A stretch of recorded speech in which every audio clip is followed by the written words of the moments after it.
Hey Nick. Yep.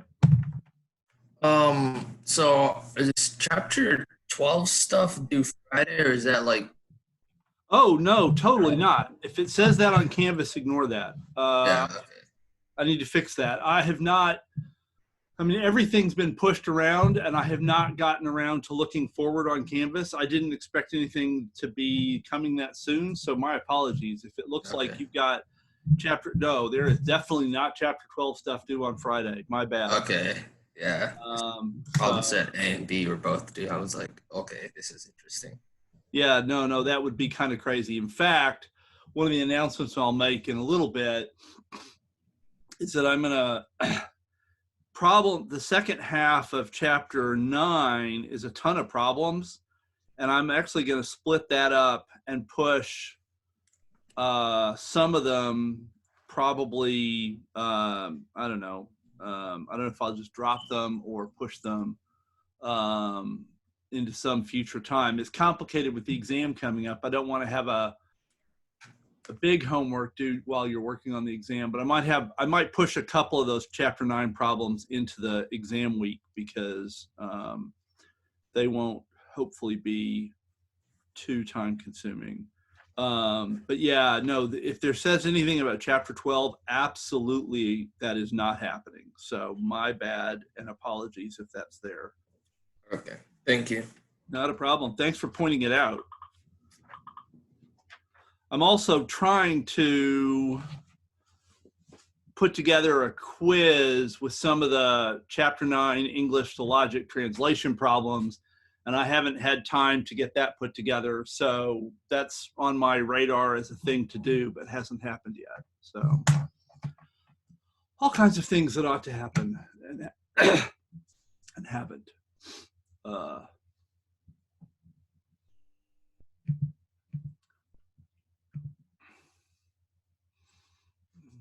So hopefully people got at least some time off over the weekend. Although who knows how realistic that is.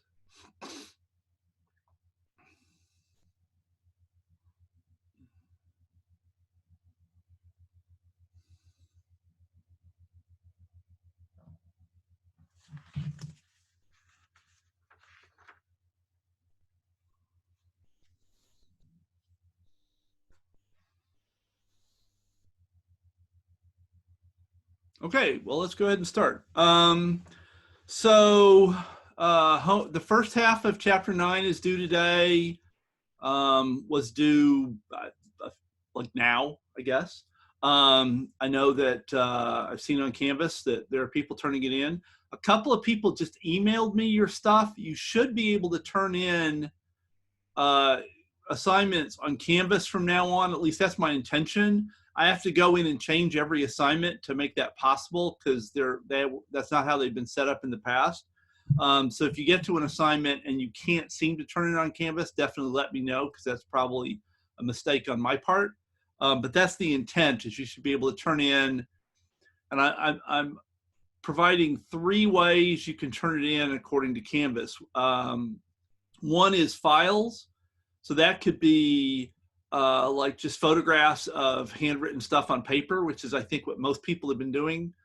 But it could also be like a Word document or a PDF or something if you have typed something up and want to submit it that way. You can also submit a link, which is if you had written something up in Google Docs or something like that, you could have a link to the Google Doc. Or you could actually type it in directly to Canvas if you wanted to.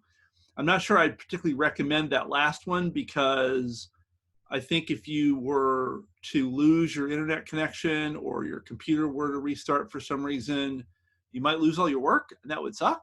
And so I don't know that that would be my preferred choice, but I've made it available. It's there if you want to use it. So that should be, hopefully that will be available in all the future assignments, and let me know if there are problems with that.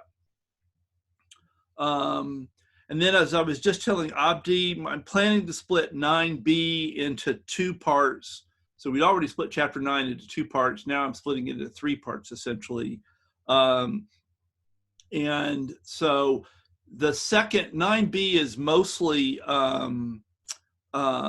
translation problems between English and logic and the other way around. And there's a lot of them assigned, and I think I'm going to either push them off to later or have us do them in class, which doesn't benefit the people who aren't in class necessarily, but we'll figure that out. But we're definitely moving a little slower. And so I'm trying to figure out like what to cut and what to move around in a way that serves everybody the best. If you have feelings on the matter, you should totally share. And that would be awesome feedback. And then the last bit of bookkeeping, reminder that I'll be posting the second exam on Friday of this week. That's the 3rd of April. So Friday in 4 days. And I'm going to give you a whole week on it. So it'll be take home. You'll have a whole week. Somebody asked, I don't remember if it was in class or not, so I'll repeat it here just in case it was somewhere else. I am not planning on expanding the exam. You could, like, one way to think about it would be, oh, you guys have a week. I'll make the exam really big. I am not going to do that. I'm going to try to keep the exam about the same as it would have been if you'd had a 1-hour in-class exam. Partly because I'm not trying to kill you, and partly I'm not trying to kill myself. I mean, grading those exams is quite time consuming. And if I got excited and said, wow, I could just add 1 million problems, then I don't know, you wouldn't get your grades back until October or something. And that would be totally not cool, especially since part of the reason that we're putting the exam where we are is so that I can get it graded and get people feedback before you make decisions about grade basis and that kind of stuff. So I am not planning to expand the exam. I'm going to try to keep it pretty similar to what it would have been anyway. And in fact, the one thing that might have to change is because we've pushed some of the material forward. I think normally I would be covering some stuff in the exam that we haven't yet covered or we won't have covered. And so I will need to make sure that's not happening. So I'll have to make some adjustments, but my goal is for the size of the exam to stay more or less the same. So hopefully that's helpful. Are there questions about any of that? Go ahead. For the next problem set, when do you think that will be due? The second 9B? Yes. I'm going to probably have that due on Friday. All right. When the exam goes out. So that's part of why I want to make it shorter, is you'd only have, a few days on it. But I also hope to spend, or am willing to spend, as much class time as we want talking about that stuff. One thing that's become clear is I think there's been a bit of a rush on office hour slots right before assignments are due, and that doesn't work well because there just aren't enough of them. And so if you had been hoping to grab an assignment, an office hour slot, say Friday, because you wanted to talk about the assignment that was due today or something like that, and you couldn't get one, definitely let me know if that's happening. Because nobody has said that that's happening, but just sort of watching the signups, it does sort of feel like maybe there's sort of bits of like rushes for particular slots, and I'm not, I can't, I don't know for sure if that's happening, but if it is, we may need to use class time more, or because there's not like hours where I can put more slots in particularly. I mean, that sort of is about all the slots I could find in a reasonable way. I am willing to do kind of impromptu meetings if you contact me on Slack or email me. I talked to a couple of people over the weekend that were just like, hey, are you around? And I happen to be around. I'm not always around, but if you are trying to find me, as it were, feel free to poke me on electronic stuff and see if I'm around. I'll say I'm not, or just ignore you if I'm literally not online. But it's worth a shot just in case I happen to be around. Other questions? And I'll try to fix the due dates on stuff today. I don't know when, because I think I'm sort of booked until 4 or 5, I think pretty solidly, but I will try to get to that maybe at the end of today. Okay, other questions?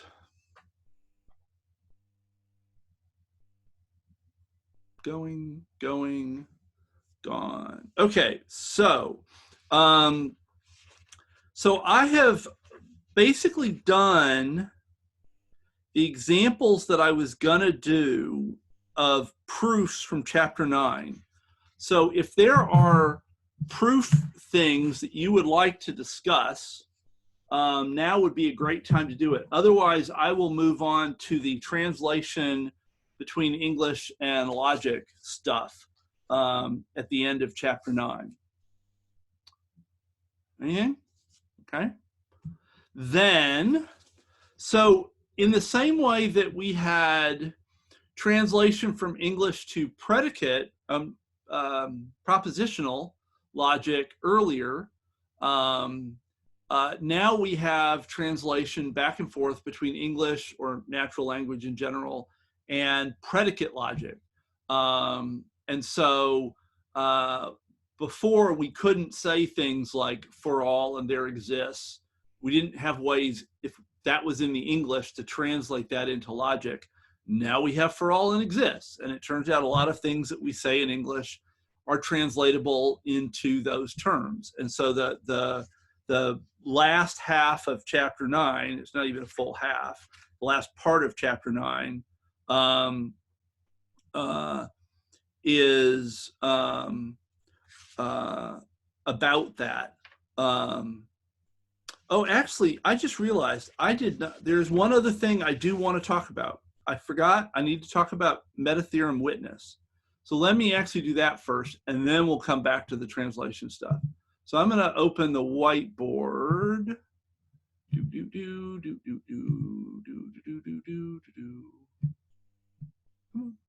Move out of the way. There we go. Okay, so this is sort of like the instantiation theorem, sort of the flip side of the instantiation theorem that we discussed earlier in the semester. And this is 9.30.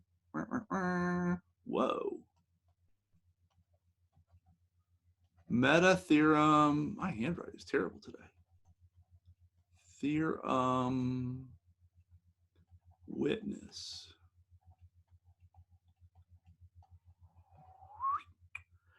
And it's sort of weird, and it's important, and it will come up in some later stuff. So I want to talk about it at least a little bit now, and we'll probably have to come back to it later when we get there.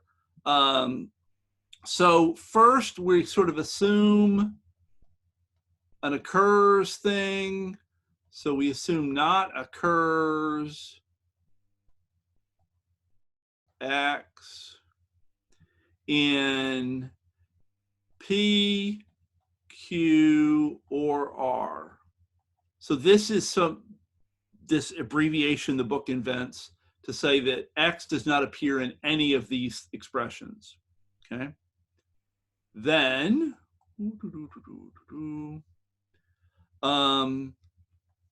exists X RP implies Q is a theorem if and only if. So again, this is a meta theorem, so this is sort of above the game. It's not a move in the game. It's a statement about the game. So if this is a theorem, if and only if R and P, X replaced by X hat, so I'll replace X with a little thingamadoogie over it as a hat, implies Q. And this is another place where it's probably good that we're using the tablet, because I don't know how I would have drawn that if I was typing. That thing is a theorem where X hat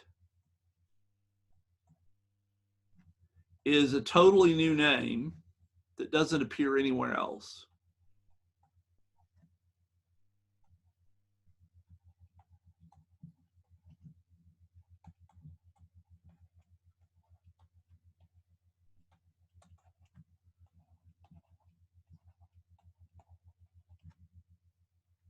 Anywhere else. And X hat is called the witness.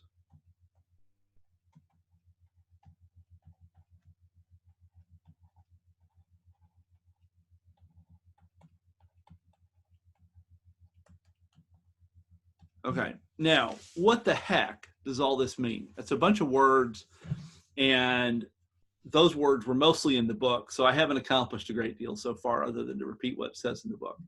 So what does all this mean, and why do we care? So the problem is we often have proofs of the form exists X implies Q. Okay, this form comes up a lot. And this is sort of saying, if there is an X that makes this true, then Q is also true. So if somebody in the class is 1,000,000 feet tall, then we need a much bigger room because they're not going to fit in the room that we have. So we often have statements of this form. The thing that's sort of complicated is that there are times when you really wish you knew you had a name for the thing that made this true. If I'm saying someone in the class is a millionaire, right? It would be cool to know who is a millionaire so you could hit them up for money. That wouldn't be very nice, but you know, I mean that. But if I just say someone's a millionaire, you're like, oh, great. I don't know who to like, you know, hassle for lunch money. So knowing the name of or having a name for the person is often useful. And this is generally true in computer science. If you know something exists, it's really, really useful to have a name for that something. And this happens in programming. This happens in logic and analytical work like we're doing in this class, that we want to have names for things, because if we have a name, then we can write either code around that name or equations, formulas around that name, and do math on it or do computation on it. So having a name for the thing is really useful. And if what we have is this form, this says there is something, but we don't have a name for it. We don't know what to call it. And that's sort of a bummer. And so Metatheorem Witness says that if you have something of this form, that's a theorem exactly when something of this form is a theorem, where what you're doing here is you're saying, well, we know that X needs to make R and P true, R and P. So let's just make up a name for X, for the X that works here. We don't know what the X is, so let's just make up a name for it. And we're going to call it X hat. Now you could call it Y or Fred or Heffalump. It doesn't really matter. The book uses, just as sort of a matter of practice, this hat notation. Whenever they use witness, they replace the variable with the hat version of the variable. But you don't need to do that. Like if that freaks you out, you could call this B or, you know, goose or whatever you want. All we need is that X hat needs to be a new name that doesn't appear anywhere else in the problem. So you need to make sure that you're bringing in a name that doesn't appear somewhere else, because you don't want to then make assumptions about which X made this true, because you don't know which X made this true. So you're going to give it a name, but it needs to be a name that isn't an actual person or object in that type, okay? So we need to make a new name that hasn't existed before. So if I were to say somebody in the class is a millionaire, let's say they're Nick, well, that's bad because Nick means something in the class, and I would be saying that I am a millionaire, which I'm not. But if I were to say someone in the class is a millionaire, let's say they're Sally, well, no one in the class is named Sally, so that doesn't sort of give anything away. So if I'm saying some integer has some property, let's call it X hat, I'm using a name that doesn't mean anything anywhere else, so I'm not like connecting it to some actual integer that we know other things about.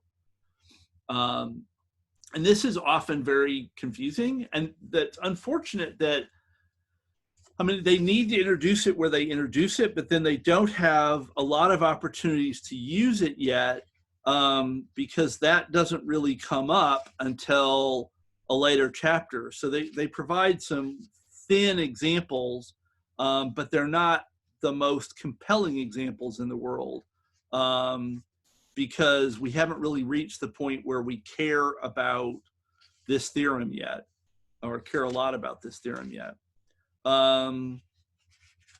So basically, don't freak out about it. It's a short version. We will come back to it when we need it a little later, and we will do examples and things. But if you read this part of the chapter and you're like, man, witness, I don't know, that's kind of okay. Don't like have a fit about it. We'll come back to this when we find it useful. Both this and instantiation will come up when we do some word problems in a later chapter. And then we'll come back to both of these things and talk about them in more detail. So, okay. So sorry about the distraction there. Questions about witness? Feel free to ask. Don't feel like I was just trying to push you all off, but questions about witness?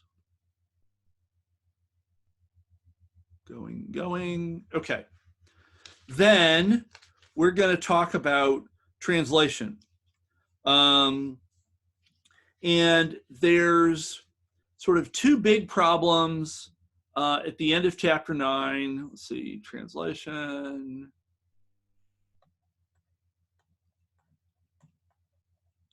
That's supposed to be an A, and it doesn't look like one at all. So there's 9.29, exercise 9.29 is a bunch of, so it's A through K, is English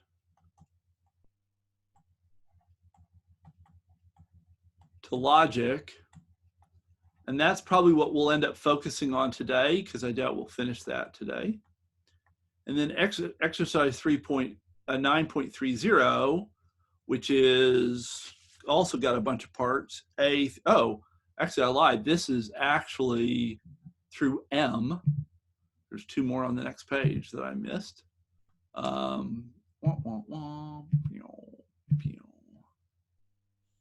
A through M. And then 9:30 is A through H. A through H. That's logic to English.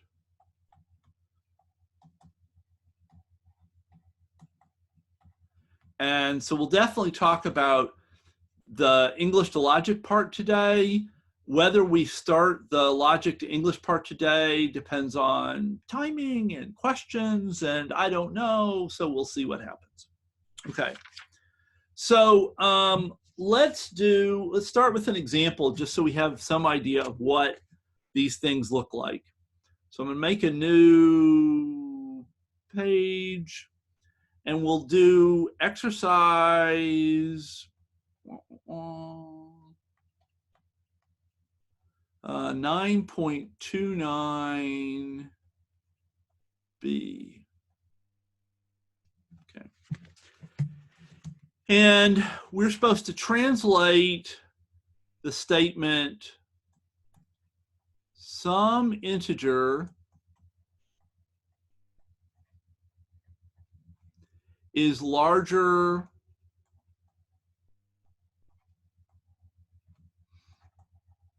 than 23. Okay. Whoa. My apologies. That was unexpected. Don't make that happen again. So some integer is larger than 23. Now, you could safely assume that this is going to require a quantification because it's in the chapter about quantifications.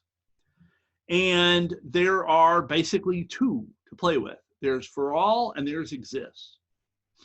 And so the first thing is like, well, which quantification are we likely to be working with? Is this statement, as an English statement, is this a statement that sounds like a for all? We're saying everything in some group has a property, or is it a statement that sounds like an exists, where we're saying something in a group has a property? And Noah has voted for there exists, and Noah is correct. So the some integer, right? We're not saying every integer, we're saying some integer. So it seems likely that this is a there exists kind of thing. And now one of the other, so that suggests that there's going to be a there exists. Now, one of the other pieces here, and this is another example of the naming thing that I was talking about a second ago with the witness business, is we're saying here some integer. Well, it would be very helpful, actually it's kind of a necessity, if we had a name for that integer. Now, we can call it whatever we want. One advantage of a quantification like this is that because the quantification is scoped, like it's in the parentheses, the quantified variable, whatever we choose to put here, kind of has its special meaning inside that quantification scope. And so even if we pick a variable that has some meaning somewhere else, as long as that meaning somewhere else is outside the scope of the quantification, we're good. We don't have to care, because what we're doing will stay in this little box. So we could use any name we want here. We could use X, we could use I, again, we could use Fred or Heffalump. It doesn't matter what name we use. I'm going to use I just because it's an integer, and that seems like a fun name to use, but it's not a necessity. And because it's an integer, we can say its type is Z, bold Z. So that's the integer. So this is a way of saying there is some integer. We haven't said what properties that integer has yet, but this is sort of how we would say there exists, there is some integer I. So we've declared what kind of quantifier, we've declared the type of the thing, and we've given it a name. So there's a lot happening there. Does that make sense? Questions? Okay. Now, what do we know about that integer? We know it's larger than 23. Well, that's just I greater than 23. Not greater than or equal to, but greater than. Okay, so this is larger than 23. Notice that this was only possible because we'd given it a name. If we had not yet given it a name, we wouldn't be able to talk about I being greater. Like we'd be like, well, which thing is greater than 23? So it's really critical that we named it here so that we could use that name here. And this is a mistake people, or a problem people often stumble into, is they get started on the right-hand side, as it were, the body first, and they don't have names for things yet. And that can be fine if you just sort of invent names there and then put those names in the quantification when you get around to doing this part. But people will sometimes get here and be like, I don't know what to call that. And it's like, call it something. It doesn't matter, right? Just pick a name. and that will be fine. So people will sometimes get kind of excited about that. So questions about that before we then finish it off?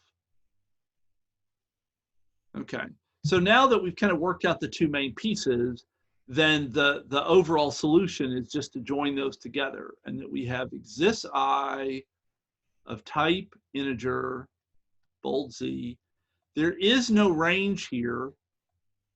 Okay, we'll talk about that in a second. And and then the body is just I is greater than 23. So we're saying there is some I of type integer that is greater than 23. Okay. And we don't have anything in the range because there are not any other constraints. So if it was instead, and this isn't the problem as written, but let's say we change this to some even integer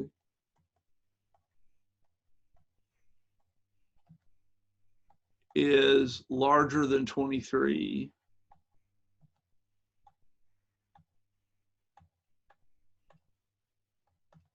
Then that would probably translate as there exists I of type Z, even I. So I'm assuming I have a little function here that returns true if I is even, I greater than 23. So this would be saying there is an integer I that is even. So we're going to restrict ourselves to just the even ones. And then of the even integers, at least one of them is greater than 23. Obviously, many of them are greater than 23, but that we only need one to be true to make the exist true. So in this case, we would perhaps put something in the range here. But for the problem as stated, there is nothing, there are no constraints on I. We're just saying I is an integer, which we can specify here at the front. And then we need it to be greater than 23, which we put in the body. Questions about that?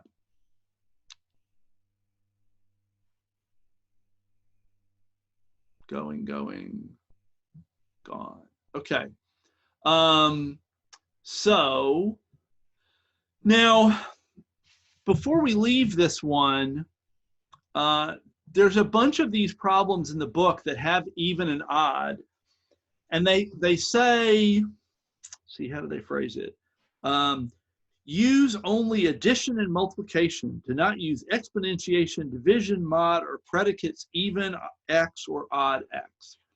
So if, and this is not, the problem in the book doesn't say even integer, but if it did, and it had this restriction, what I've written here would violate that set of rules. I'm assuming this even I thing exists when they're saying pretend it doesn't, and so a common place where people get hung up is, well, what do I do if I don't have something like this?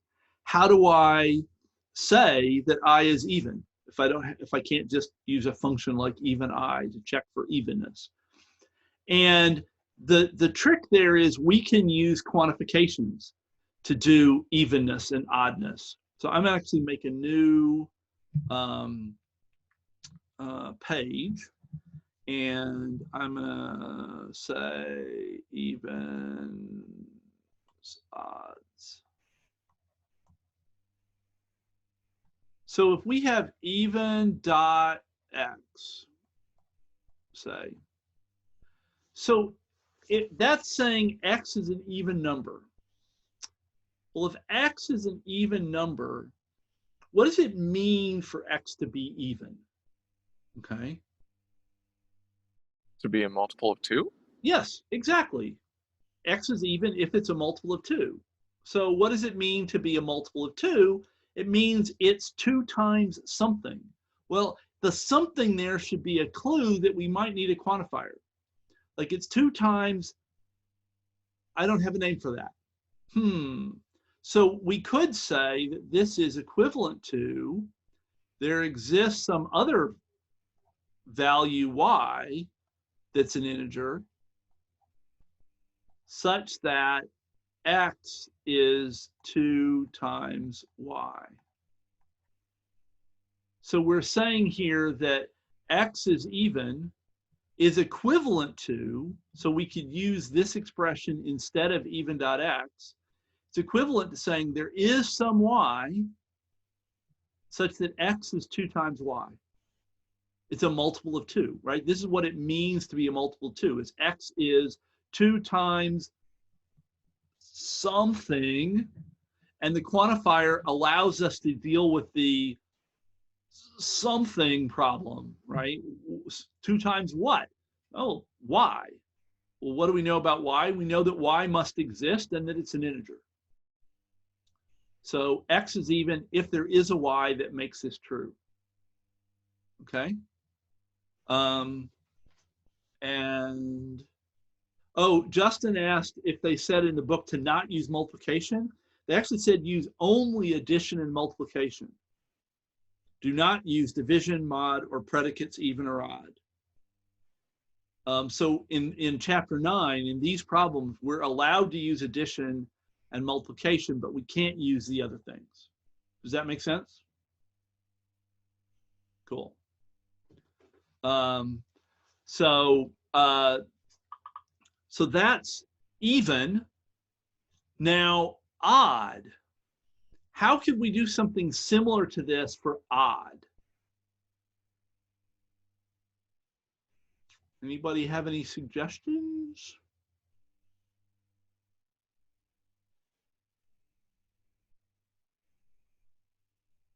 So an odd number has the property, so it's not a multiple of 2, right? Right, I mean, because the even numbers are the ones that are multiples of 2. The odd numbers are always one larger than an even number, though. And so we can use a similar exist to say x is odd is equivalent to there is some y in the integers where x is 2 times y plus 1. So 2 times y is an even number, plus 1 is going to be an odd number. And so it turns out that x is odd exactly when there is a y that makes this true, that x is 2 times y plus 1. We could have also done minus 1. We actually could have done plus 5 and minus 7. And I mean, there's a bunch of things. And adding or subtracting any odd number would be okay here. And so, yeah, so this is what we need. Oh, good job, Justin. You had that and I didn't notice it. So I'm not a good reader. So yeah, so this is all we need to say that x is an odd number. So if we wanted to come back to our previous example where I had exists I, even I greater than 23, I could take exists I in the integers, even I greater than 23. And if I wasn't allowed to use even, I might start by using even just to like make it clear to myself what's going on. And then I could replace that with this sort of, if we wanted to call it that, definition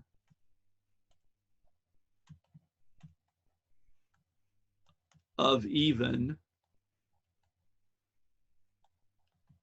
and say that that is the same as there exists I in Z. And now instead of even I'm going to put a whole other quantifier. There exists, and I could use Y, I could use J, it doesn't matter. I'll actually throw in a different letter just to show that that's possible. There is some J where I equals 2 times J, I greater than 23. So here I'm using our definition, as it were, for even I and replacing that with this whole quantifier here. Okay. And I would recommend, as you're doing these problems, whenever it says, whenever there's something about even or odd, go ahead and start with just even I or odd I, because it's going to be a lot easier to think about. And then as sort of a last step, replace that with the definition in the appropriate place. Because otherwise it's just really hard to think about these kinds of things if you've had to, like if you find yourself looking at, you know, this quantifier, this doesn't scream I is even very loudly. Even if you looked at them a lot, it doesn't really scream I is even. And if you're, you know, fairly new to this doesn't say I is even to you very well at all. So leaving it like this until kind of the last minute and then translating it. But you got to remember to translate it. If the rules are you can't use even or odd, don't forget and leave them in. But you could translate them out kind of at the end when you're pretty sure you have everything else right. So does that make sense? Questions about that? Cole's good, thank you. Okay, so then let's actually, since Cole is clearly representative of the entire room, we'll move on, if there aren't any other questions, we'll do part C of 9.29, which uses this odd even stuff a lot. So it's useful to have like kind of worked this part out first. Okay, so we're gonna do, oops, let me switch back to black.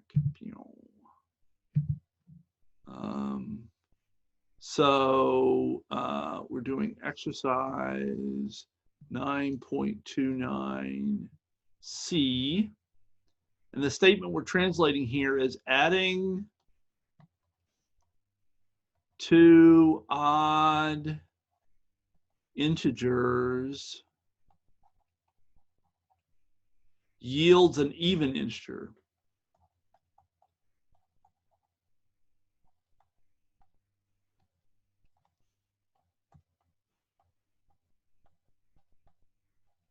Okay.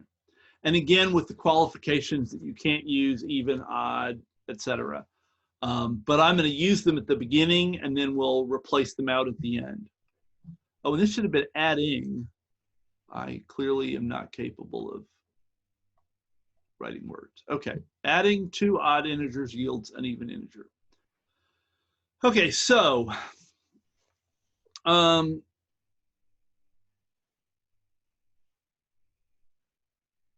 first question is, what kind of quantifier do we think this is going to be? Again, ignoring the even odd part. We're just going to leave even and odd as built-in things for now and replace them with their exist bits in a little while. So we're saying adding two odd integers yields an even integer. So is this, if we focus on the two odd integers, is this a statement about some odd integers or all odd integers? Anybody? And we've got a couple of votes for all. Good question, good answer. So this is a for all. So this is not some specific odd integers, it's any two odd integers ought to yield a even integer. And so we're going to want to have a for all, and then we need to come up with two names. And again, it doesn't matter what those names are. I'm going to say I and J, but we could have called them X and Y. We could have called them Fred and Heffalump. We don't care. We know they're integers, right? So we can say that they're of type integer. Now, we also know that they're odd. So we can put that restriction, because we can't, there's not a type for that. So we can put that restriction in the range. So we're saying that I and J are both odd. So that's this piece here coming across there.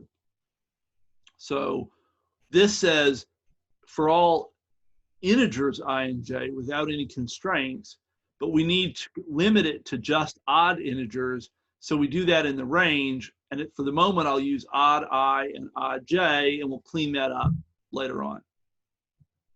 Are with me so far? Questions? Okay. Why is it okay to say odd I and odd j? Because isn't that saying that like the integer has to be both odd I and odd j? So we're saying, good question.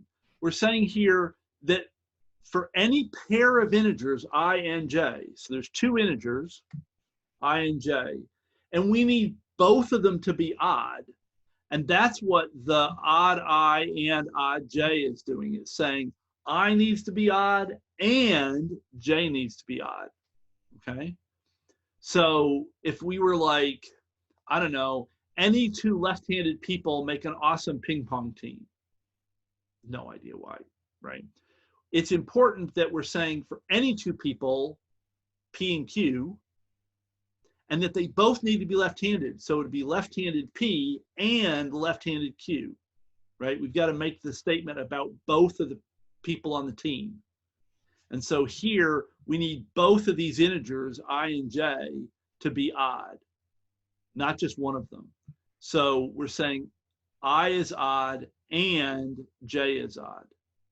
And odd is a predicate. It returns true or false, depending on whether I is odd. And j, and so this will be true or false. So we can add those two things together.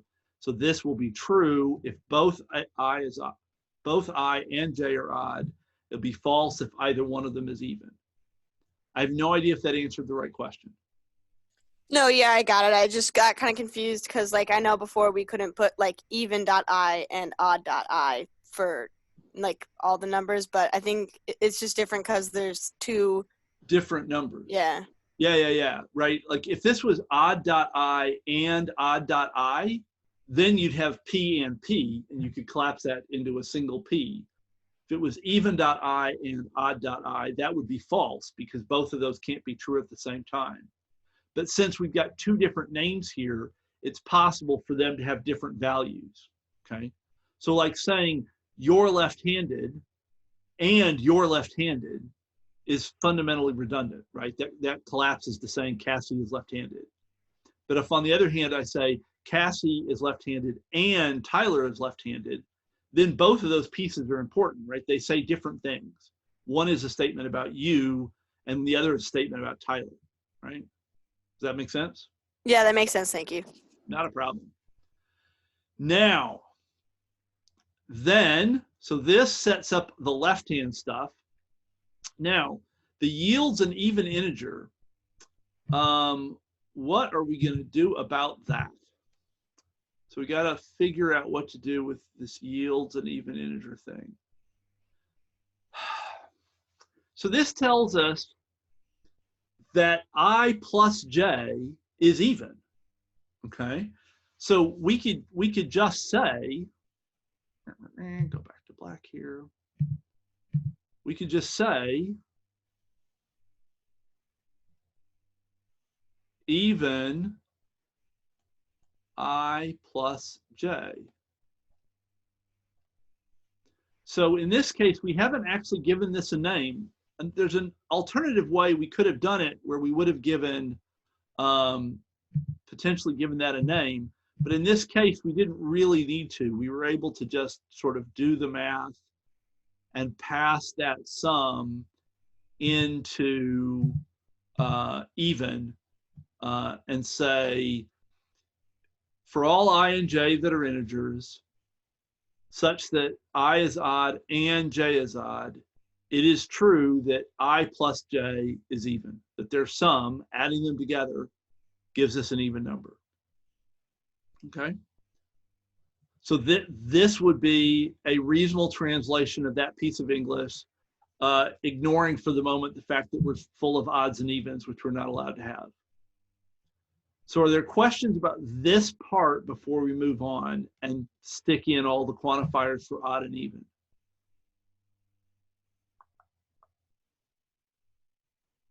Coolio. Then we could replace using the definitions of even and odd,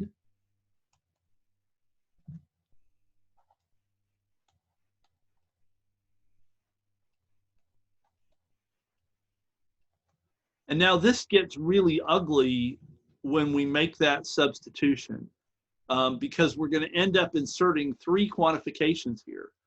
And that's gonna not be super pretty. I mean, there's just no two ways about it. But you know, it is what it is. So odd of I is that there exists, and I need a new name. I'll say n in the integers such that I is 2 times n, and we need odd j, so we need that there exists an integer. And I could use the same name here because this n is only being used inside this quantifier. So if I reuse it over here, that's okay. I could also use a different letter if that made me happier, but it's acceptable to use this one again because it's in a different quantification. Oops, that should be j is 2 times n. So that doesn't, oh, you're right, I do need plus 1. 1 plus 1, and I'm just going to erase this guy because I can. Oh, no, I want this. And then I need plus 1. Thank you for correcting that. Yeah. So because these are in different, these 2 n's are in different quantifiers, they can have different values. This is saying there is an n that makes I 2n plus 1, and that's a different n from this one. So this could be like 10, and this could be minus 7, and that's all going to be okay, which is kind of weird. Okay, so feel free to ask questions if you're just like, what the heck? And then, so that, oh, that takes care of, Josh has a question. Go for it. So in like the odd quantifier, how come you don't have to rename the variable I, like down, yeah, now that one? Here, this I? Yeah, how come you don't have to rename that? Because this is the thing that we are saying is odd. So if we back up, let's back up a page. Odd of x is saying x is equal to 2y plus 1, where x is not the quantified variable, y is the quantified variable. So we're making a statement about x. So we actually can't rename x. It's important that x be left unchanged because we're saying what is odd? X is odd. So what is 2y plus 1? X is 2y plus 1. And so if we come back where we were, we're saying here, I better be odd. So that means I is the thing that needs to be 2n plus 1, not some other name. And what needs to be odd here? J needs to be odd here. And so J is the thing that needs to be 2n plus 1. I have no idea if that answers the question or helps, question mark? Yeah, that helps. I don't feel like it helped a lot though. Yeah, I mean, then why do you have to rename like the, so you have for all n instead of for all, oh wait, oh, never mind. Well,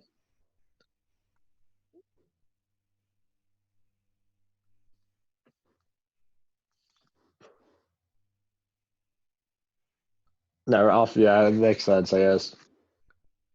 The I guess makes it sound like maybe it makes less sense than you'd like it to. Is there a question still floating? Yeah, I mean, I guess I understand why the I doesn't change because like that's what we're making a statement about. Right. But then like, why do we have to put for like some n instead of just using I again? Well, because if we put an I here, then we would be saying, so that would capture this, among other things. So this would no longer refer to this I here. This would refer to the I in the exist. And we would be saying that there is an I where I is equal to 2 times I plus 1, which actually isn't ever true, I don't think. I have to actually think about this for a second. No, I guess if I is -1, that could be true. But we'd be like joining up the quantified variable and the variable we're talking about in a way that would be awkward and not desirable. So we need this to be a new variable that isn't going to capture the variable that we already had. So if we wanted to be really careful about these definitions, we would need to add a statement that said something like where y is a new variable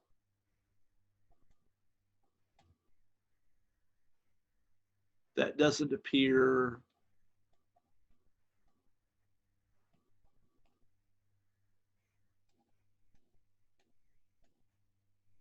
elsewhere in the problem.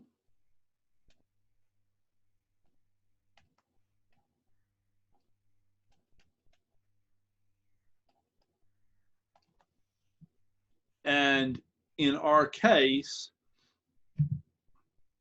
we could have used y here. That would have been fine because y doesn't appear anywhere. I can use n because n doesn't appear anywhere, but I couldn't use I because I appears out here. It appears here, right? So I exists in the problem already. So I'd have to be careful not to use that. And really, okay, I guess, doesn't appear free to make this technically correct. Because this n here is okay, even though n appears elsewhere in the problem, it's not free, it's bound, it's inside the quantifier, and it doesn't leak out of the quantifier. So this is a whole new world, and it's okay to use n here because there's not any reference to n that exists inside this space. So does that mean you can't use j either? Correct. I couldn't use either I or j because they're both free sort of in this part of in the range. They're both free, so I wouldn't be able to use either of them. Good question, Tyler. Other questions?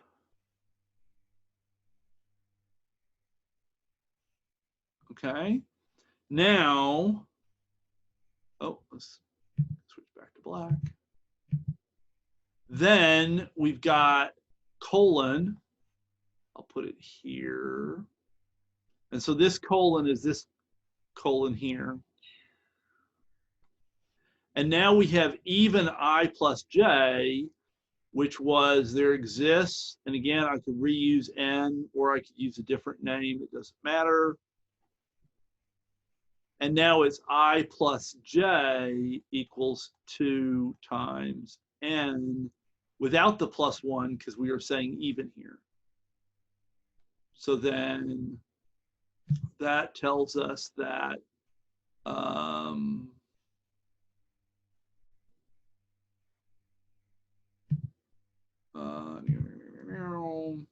so this part here is matching up with this part here. Whew. So that's a pretty ugly final answer, but if you go through this step to get there, it's not nearly so bad. Because then it's just a matter of plugging these guys in and making sure that you don't use a variable that's already being used somewhere or something like that. Questions about that rather terrifying example? This is more of a general question, but will we be using the integer type for every question? Or no, actually, it's a great question. There are definitely example exercises in the book and examples that use real numbers. There aren't many that use things like rational numbers and other things like that, but there are some that use real numbers. In computing, we tend to prefer to use integers over things like real numbers, because we can exactly represent integers. Like for any integer, we can exactly represent it on the computer, assuming there's enough memory on the computer to store like if the integer's really huge, then we might not be able to store it on the computer. But barring that kind of weirdness, we can exactly represent integer values, whereas real numbers, floating point values, are often represented inexactly. So you get things like, a third is 0.33333 infinity number of threes. Well, we can't put an infinite sequence of threes in the computer. And so things like that are often represented inexactly.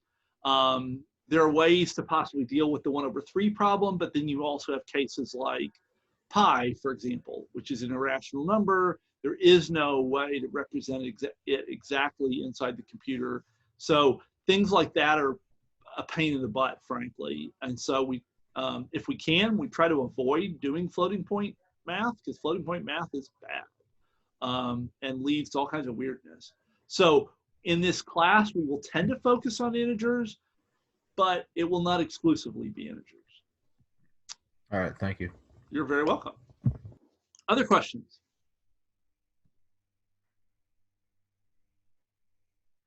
Okay. So we have 7 minutes. I'm going to do one more short problem. I'll do D, and then we will come back to this on Wednesday and do some more. So exercise. And I think on Wednesday, because we have a little more time, I may propose a couple of problems. And so Zoom has a tool called breakout rooms, where I can put you in small groups, and it will just assign you off into your small groups. And I'm thinking I'll give you a couple of problems of this translation form and say, go be in little groups and try to work out amongst yourselves what you think some reasonable answers would be. And then we'll come back as a whole class and get groups to sort of report back on what you found. And hopefully that will be a useful thing. We'll see how that goes. And you can all yell at me if you think it's a terrible, terrible idea. But it would be nice to actually, have something other than just me talking to a computer, which is what the semester is turning into. So 929D says a positive integer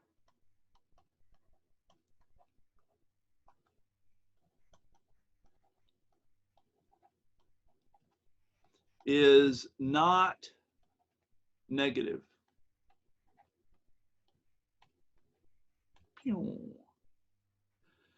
Now, a statement like a positive integer, are we there saying something about some integer or something about all integers? The first one. Somebody said just one. And then somebody else said all question mark? Just one. Okay, we got a There couple. exists. There exists. So think about this in English. If I said this to you, are you going to interpret that as saying that there is a single positive integer that is not negative? Or is this saying let's say if I said a person in our class, well, I guess it depends on how you want to think about that. Let's do a different one. Let's assume that, so somebody asked if it depends on whether you name the variable as an integer or a positive integer. That's a good question. And I think the answer is maybe. I mean, so I think this is one of these places where actually English is sufficiently fuzzy that it's perhaps not super clear what this means.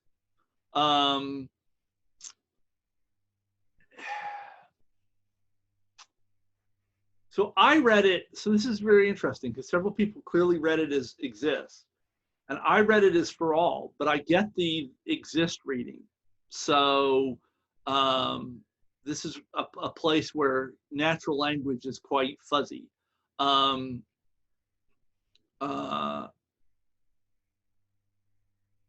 If I were to say a person in 1302 is probably a computer science major,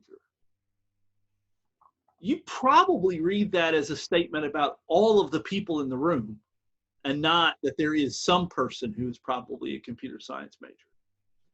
But I added the probably, like maybe if I said a person in the room is a computer science major, you could legitimately read that as there is a person, there exists someone, and that I could point them out to you.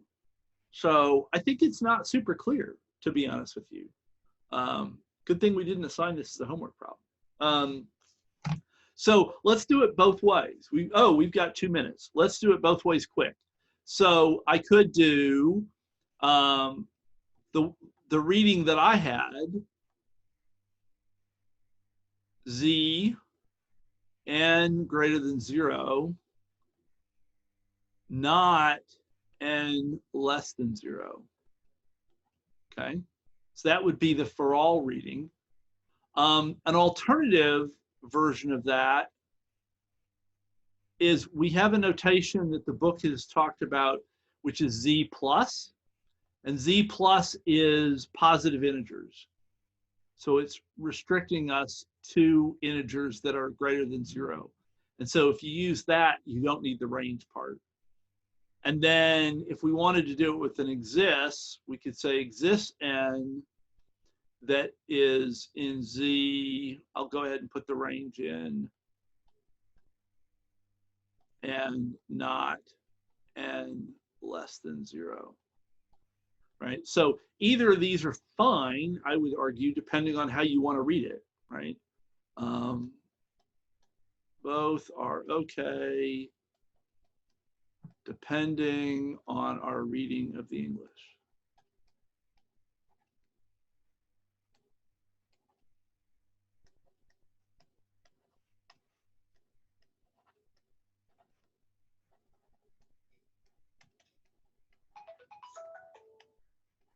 Boom. Yeah, somebody said that because we know that positive integers are not negative, that all positive integers are not negative, it makes it easier to jump to the for all version, which may be the mistake that I was making, is that I was jumping to that because I kind of knew that this for all is true. So maybe I was sort of jumping to the strongest version of it. So that's a possibility. So either of these could be fine. Oh, and you could use the z plus down here as well, even though I didn't write it. Okay, that's the end of class. Are there any questions in the 0 minutes remaining? We'll meet on Wednesday, and like I said, maybe get into groups and do some of these and make sure that we're all good to go. Questions? Going. Okay, thank you all very much. I will see everybody on Wednesday.